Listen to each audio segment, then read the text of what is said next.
Hello student, biology class में आप सभी का स्वागत है। पिछले वीडियो के अंतर्गत हम लेसन नंबर 3 की बात कर रहे थे, जिसमें हमने पढ़ा था परागण और उसके प्रकारों के बारे में। इस वीडियो के अंतर्गत आज हमारा टॉपिक है अनिश्चितता।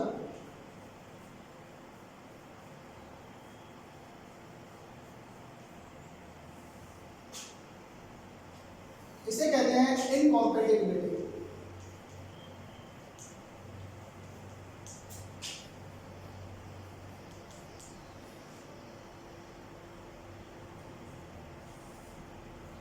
अनिश्चितता या इनकॉम्पेटिबिलिटी। देखिएगा, जो परागण पिछले वीडियो में हमने पढ़ा था, परागण की क्रिया, तो परागण की क्रिया के द्वारा, इसके द्वारा परागण की क्रिया के द्वारा जो परागकण है, ये परागकण परागकोश से मुक्त होने के पश्चात पुष्प के जयंग की वर्तिकाग्र तक पहुंचते हैं, और वर्तिकाग्र पर पहुंचने के पश्चात इनका क्या होता है? अंकुरण होता है।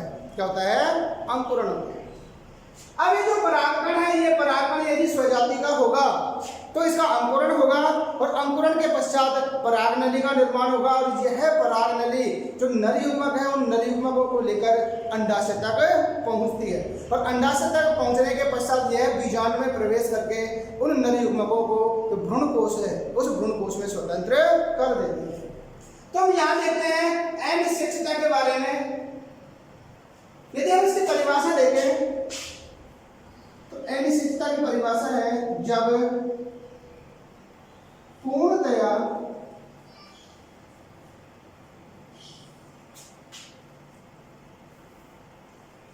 कार्यशील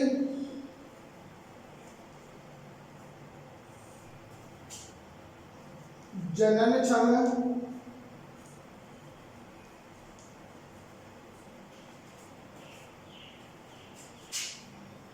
एवं स्वस्थ युग्मकों में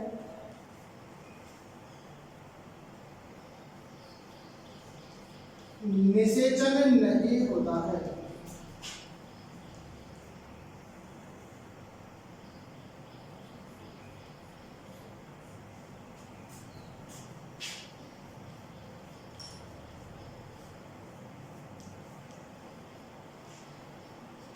उसे अनिश्चितता कहते हैं।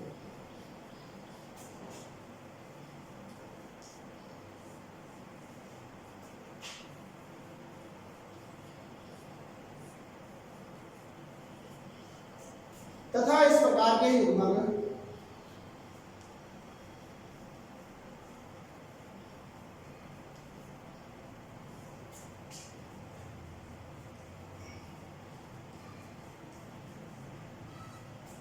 अनिश्चित युग्मक कहलाते हैं।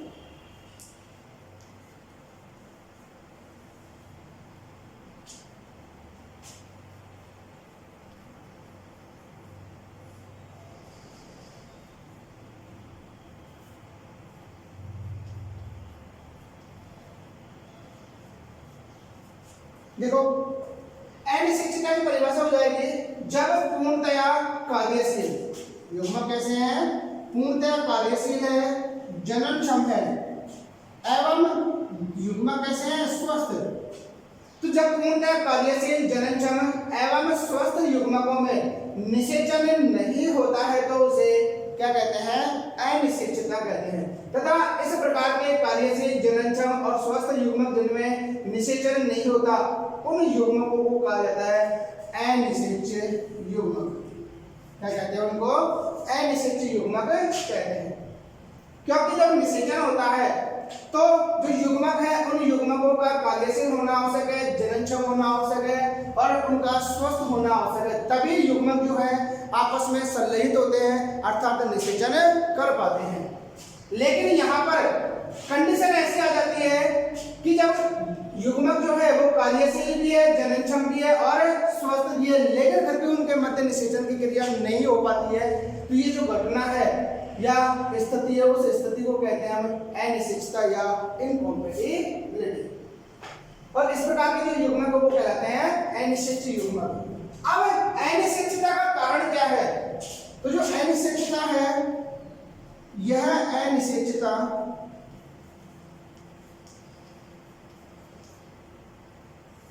पराग स्त्री केसर, पराग स्त्री केसर पारस्परिक क्रिया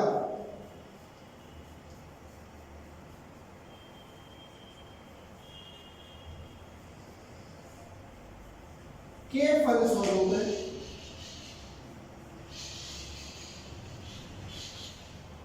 उत्पन्न होती है।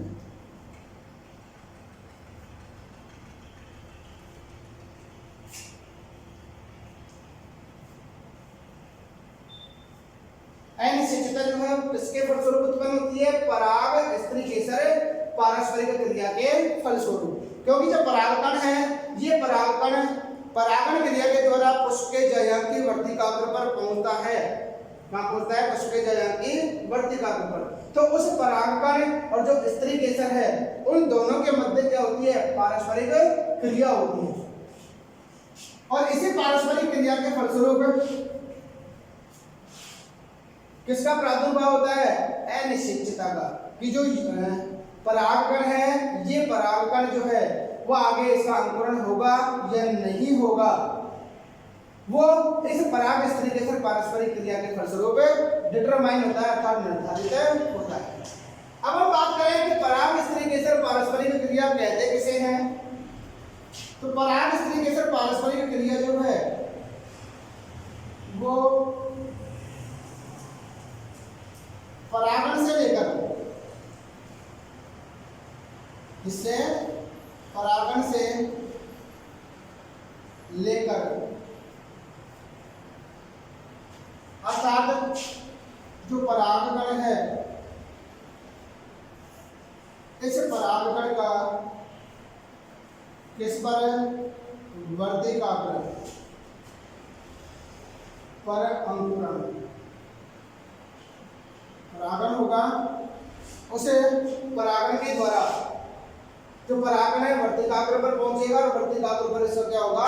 अंकुरण होगा।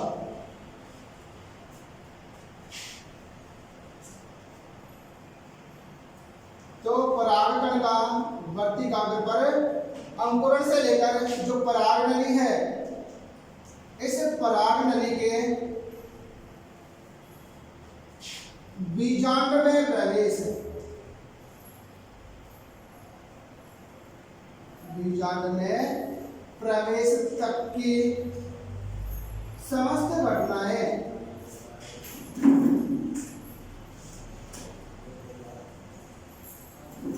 पराग स्त्री केसर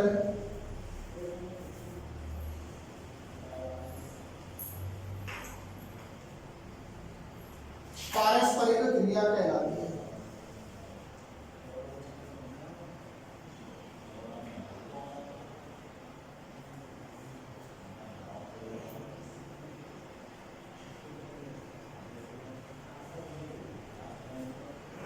तो क्या हो जाएगा? परागण से लेकर, अर्थात जो परागकण है, जो परागकण का वर्तिकाग्र पर अंकुरण से लेकर जो पराग नली है, जो पराग नली के किसमें प्रवेश? बीजांड में प्रवेश तक की जो समस्त घटनाएं हैं वो क्या कहलाती है? पराग स्त्री केसर पारस्परिक क्रिया कहलाती है। जैसे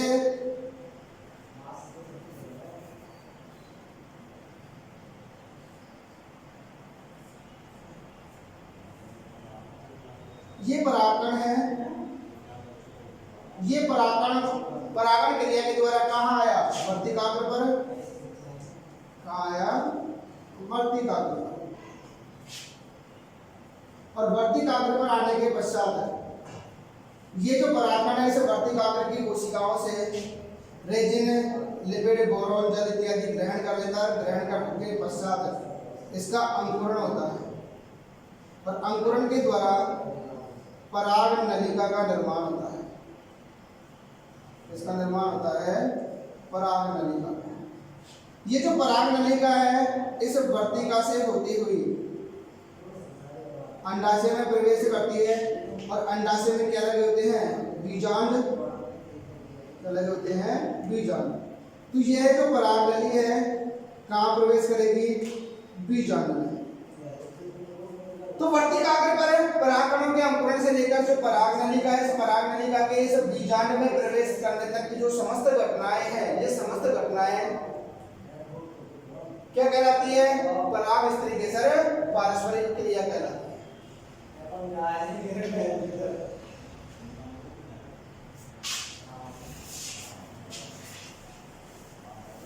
अब देखो जो अनिश्चितता है, यह अनिश्चितता दो प्रकार की होती है,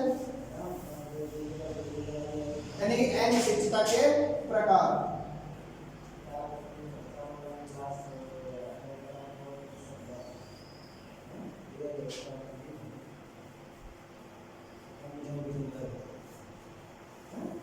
अनिश्चितता दो प्रकार की होती है, दो प्रकार है इसके।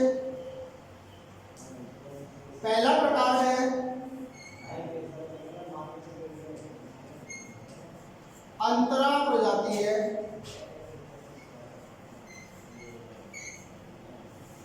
अनिश्चितता।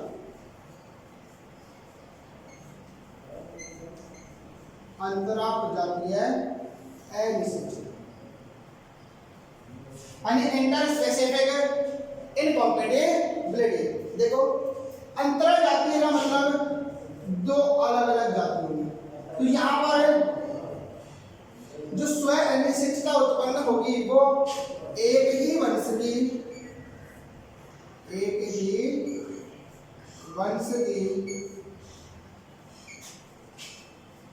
दो प्रजातियों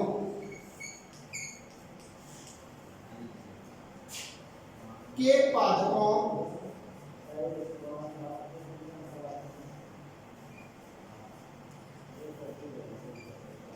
के मध्य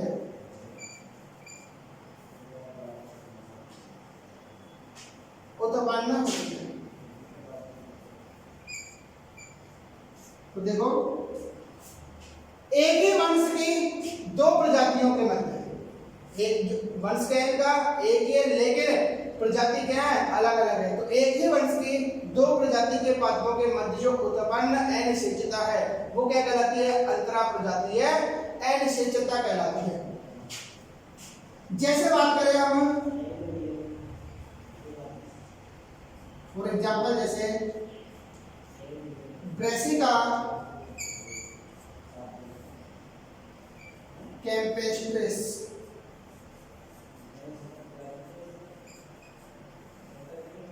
ब्रेसिका कैम्पेस्ट्रिस, और जो दूसरा जो प्रजाति होगी वो ब्रेसिका रापा। ब्रेसिका कैम्पेस्ट्रिस का मतलब होता है सरसों,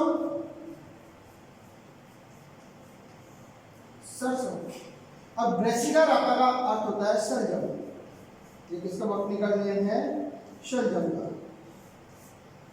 तो यहां देखो जब ब्रेसिका कैम्पेस्ट्रिस और ब्रेसिका रापा इन दोनों के जो परागकण हैं और जो वर्तिकाग्र है उनके मध्य क्या होगी? अनिश्चितता उत्पन्न होगी। अर्थात यहाँ पर जो ब्रेसिका है ये तो क्या हुआ? वंश। ब्रेसिका क्या हुआ यहाँ पर? वंश। और कैम्पेस्ट्रिस क्या है? जाति। क्या है? जाति। तो वंश तो एक ही हो गया ब्रेसिका, लेकिन जाति अलग अलग है। सरसों की जाती है कैम्पेस्ट्रिस और शलजम की जाती है रापा। तो यहाँ पर हमने कहा कि एक ही वंश की अर्थात वंश क्या है? ब्रेसिका की दो जो प्रजातियां हैं, कितने?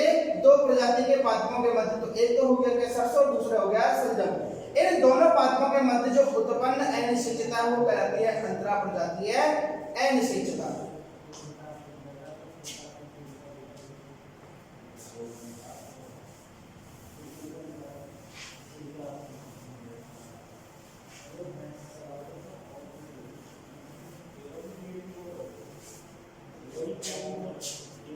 दूसरे प्रकार की अनिश्चितता है आंतर प्रजातीय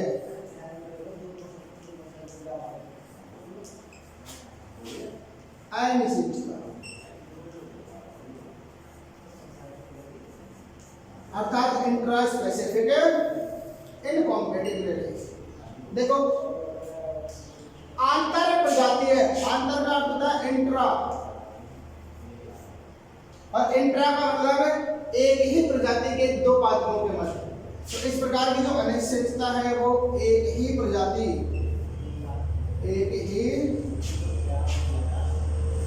के दो पादपों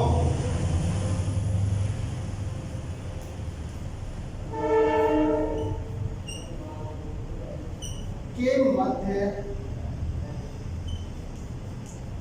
उत्पन्न होती है। तो एक ही प्रजाति के दो पादपों के मध्य जो उत्पन्न अनिश्चितता है, ये अनिश्चितता क्या कहलाती है? आंतर प्रजातीय अनिश्चितता कहलाती है। अब देखो जो आंतर प्रजातीय अनिश्चितता है, इसे स्व अनिश्चितता, इसे स्व अनिश्चितता या स्वबंधितता,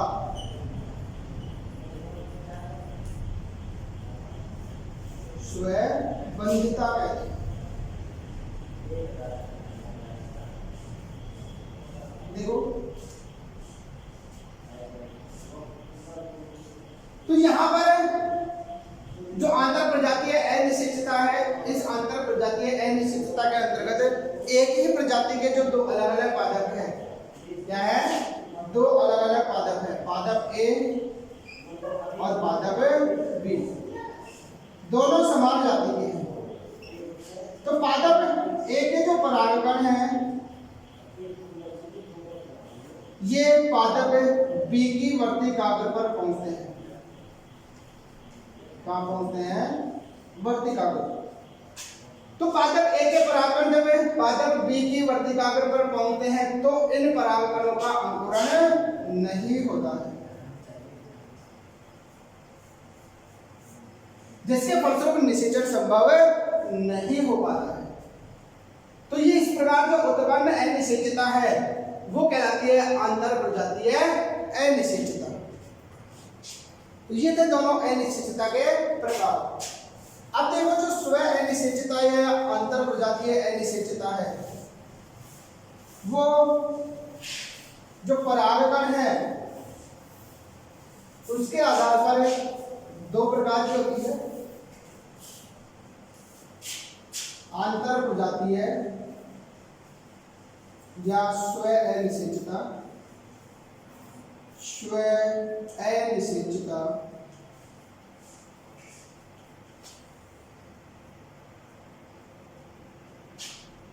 परागकणों की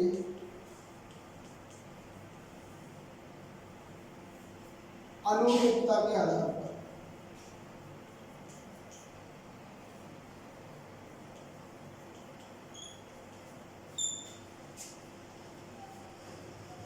दो प्रकार की,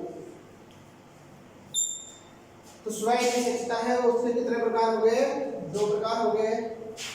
पहला है युग्मकोद्भिद,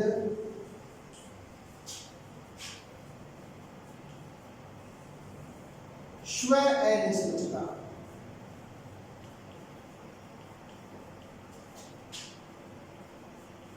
युग्मकोद्भिद स्व अनिश्चितता, ये इसे कहते हैं गैमेटोफिटिक सेल्फ इनकॉम्पेटिबिलिटी। क्या बोलते हैं इसको? गैमेटोफिटिक सेल्फ इनकॉम्पेटिबिलिटी, अर्थात युग्मकोद्भिद स्व अनिश्चितता। देखो जब स्व अनिश्चितता का निर्धारण, जब स्व अनिश्चितता का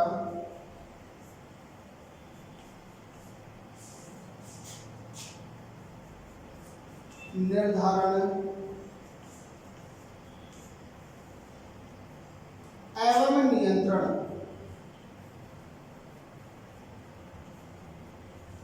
निर्धारण एवं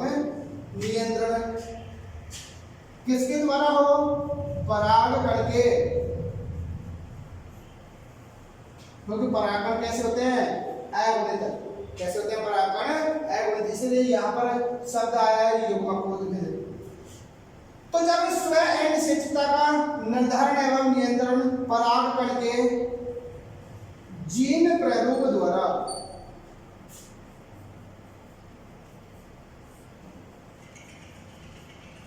होता है, इसके द्वारा होता है, परागकण के जीन प्रारूप द्वारा होता है, तो इस प्रकार की जो अनिश्चितता है वो कहलाती है युग्मकोद्भिद स्व अनिश्चितता।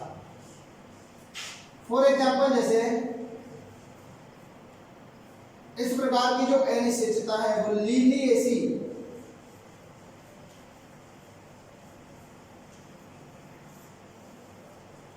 कुल के सदस्यों में पाई जाती है। हमसे पादपों में मिलती है, लिलिएसी कुल के पादपों में या लिलिएसी कुल के सदस्यों में युग्मकोद्भिद स्व अनिश्चितता पाई जाती है, जिसमें अनिश्चितता का निर्धारण और नियंत्रण इस परागकण के जीन प्रारूप द्वारा होता है। और दूसरे प्रकार की स्व अनिश्चितता है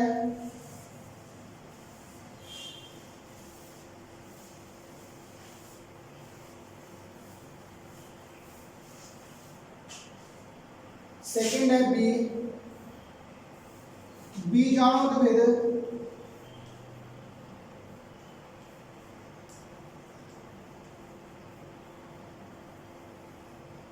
स्व अनिश्चितता।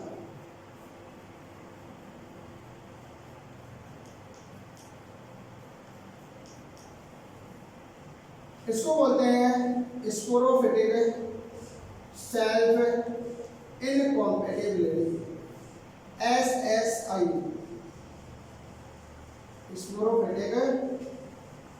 स्पोरोफिटिक सेल्फ इनकॉम्पैटिबिलिटी या बीजाणुत्भिद स्व अनिश्चितता। देखो, इस प्रकार की जो स्व अनिश्चितता है, जब स्व अनिश्चितता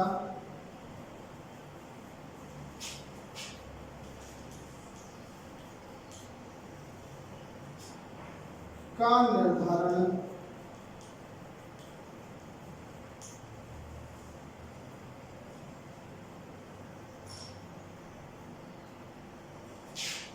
पादप के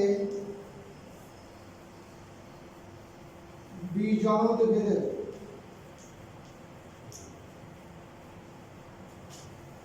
उत्तक। अब बीजाणुत्भिद उत्तक कैसा होगा, द्विगुणित होगा। कैसा होगा, द्विगुणित होगा, इसीलिए यहां शब्द आया है बीजाणुत्भिद। तो बीजाणुत्भिद उत्तक, कौन सा बीजाणुत्भिद उत्तक, जो कि परागकणों को निर्मित करता है, परागकणों का निर्माण करने वाला। और हमने पिछले वीडियो में बात की थी कि जो परागकणों का निर्माण है वो किसके द्वारा होता है, बीजाणुजन्य ऊतक के द्वारा होता है। परागकणों का निर्माण किसके द्वारा होगा, बीजाणुजन्य ऊतक के द्वारा होगा। तो यहाँ पर जो स्व अनिश्चितता है उसका निर्धारण एवं नियंत्रण किसके द्वारा हो रहा है, पादप के बीजाणुत्भिद ऊतक। कौन सा बीजाणुत्भिद ऊतक, परागकणों का निर्माण करने वाला के द्वारा होता है।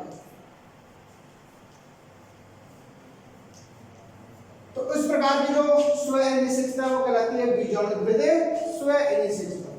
और इस प्रकार की जो स्व अनिश्चितता है वो एस्टेरेसी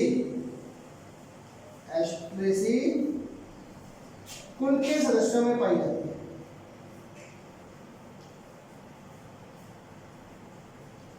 तो इस प्रकार की जो स्व अनिश्चितता है वो एस्टेरेसी कुल के पादपों में, एस्टेरेसी कुल के सदस्यों में पाई जाती है, जैसे कि सूर्यमुखी। ये थे स्व अनिश्चितता के प्रकार। अब हम कहते हैं स्व अनिश्चितता के क्या क्या परिणाम, अनिश्चितता के क्या क्या परिणाम हो सकते हैं। तो नेक्स्ट है अनिश्चितता के परिणाम। अनिश्चितता के परिणाम देखो अनिश्चितता के क्या क्या परिणाम हो सकते हैं। जब अनिश्चितता होगी, क्या होगी, अनिश्चितता होगी तो जो परागकण है इन परागकणों का वर्तिकाग्र पर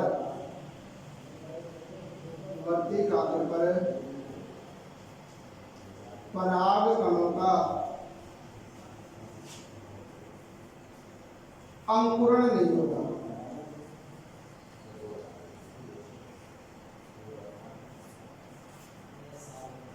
वर्तिकाग्र पर परिणाम क्या हो गया अनिश्चितता के कारण, जो वर्तिकाग्र है इस वर्तिकाग्र पर परागकणों का अंकुरण नहीं होगा। जब वर्तिकाग्र पर परागकणों का अंकुरण नहीं होगा तो पराग नली का निर्माण नहीं होगा। पराग नली का निर्माण नहीं होता है। जब पराग नली का निर्माण नहीं होगा तो पराग नली की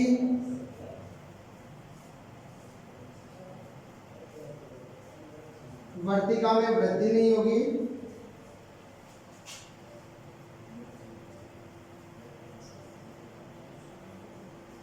और पराग नली की वर्तिका में वृद्धि यदि हो भी जाती है तो पराग नली फट जाएगी।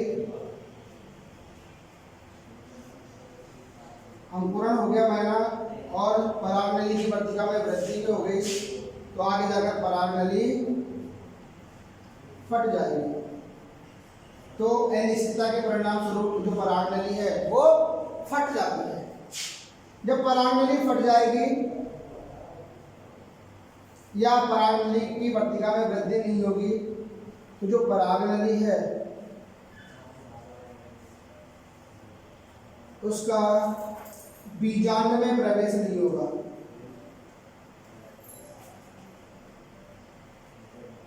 बीजांड में या भ्रूणकोश में।